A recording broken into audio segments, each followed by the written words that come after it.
করতেছে। গতকাল রাতে আমাদের চাঁদ রাত ছিল, তো আজকে মনে হচ্ছে ফাইনালি আমরা ঈদের দিন চলে আসছি। শাড়ি পরেই আসলে আসলাম যে একটু না খেয়ে চলে আসছি, সকাল সকাল আমাদের ঘুম থেকে উঠে আসছি, আমি কিছু খাইনি।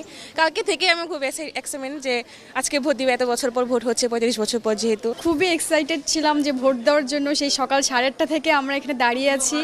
ভোট খুব সুন্দরভাবে হয়েছে, আলহামদুলিল্লাহ। আমাদের খুব ভালো লাগলো। ভালো একটা পরিবেশ পেয়েছি, ভিতরের পরিবেশও খুব ভালো ছিল এবং আমরা আশাবাদী যে একটা সুষ্ঠু নির্বাচন হচ্ছে এবং এর ফলাফলটা সুষ্ঠুভাবেই হবে। আসলে আপনারা জানেনই যে 35 বছর, দীর্ঘ 35 বছর পর রাকসু অনুষ্ঠিত হচ্ছে, সে কারণেই আসলে সকলে অনেক উৎসুক যে আমাদের প্রতিনিধি কারা আসতে পারে।